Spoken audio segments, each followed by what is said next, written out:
Violent protests in Virginia sparked other protests, rallies, and marches around the country, including here in Louisville. Good evening, everyone. I'm Doug Proffitt. And I'm Rachel Platt. The mayor is now calling for a review, though, of LMPD policy after those officers were seen armed with sticks at a march here yesterday. Some are questioning whether it was too much for what was supposed to be a show of unity. Our Tabney Dozier is joining us with reaction tonight. And Tabney, what did Metro Police say in particular about the officers carrying these long sticks on Broadway? Within just the last hour, Rachel and Doug, WHAS 11 learned that the mayor called for that review last night after seeing the video and photos of the marchers as they made their way down Broadway. LMPD says the long sticks are a form of its special response team's tactics to form a physical and visual barrier to help guide the route of the peaceful protests. While the mayor has called for a review, he understands the policy was to keep marchers and those in the area safe, and LMPD was successful in that.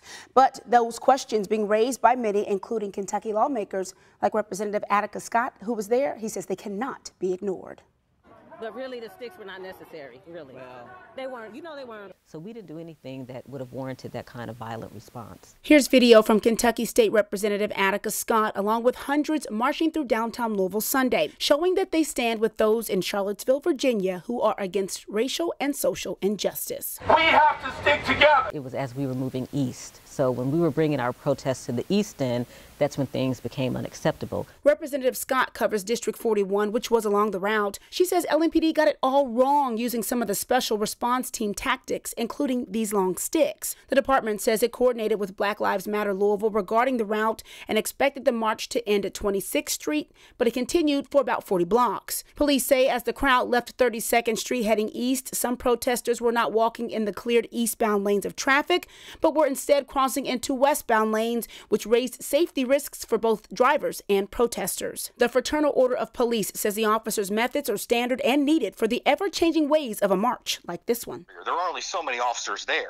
and that allows them to be a little bit farther apart, and the sticks take up the area between officers as sort of a fence line. You had your cars that were positioned in a way to push us to the sidewalks. You had the officers who were positioned in a way to push us toward the sidewalks, and you had your flashing lights.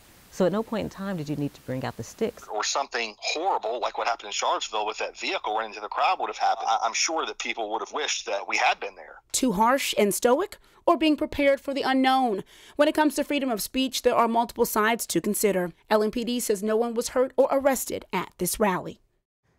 And again, the mayor says a review of LMPD's policy is now underway. He promised the results of that will be shared. WHAS 11 will keep track of that in the future. Now, his entire statement, along with the way for you to voice your concerns to LMPD regarding their tactics, all of that is posted under this story. Just head to WHAS11.com.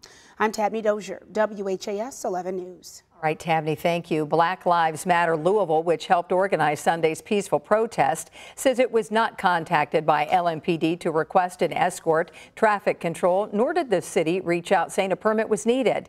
The group says it was told by Assistant Chief Greg Burns regarding the police escort that it was, quote, a friendly escort in which to keep everyone safe and not have an incident like Charlottesville. The organization's entire statement is posted on our website at WHAS11.com. We have reached out to LMPD as well to request comments regarding these newest claims.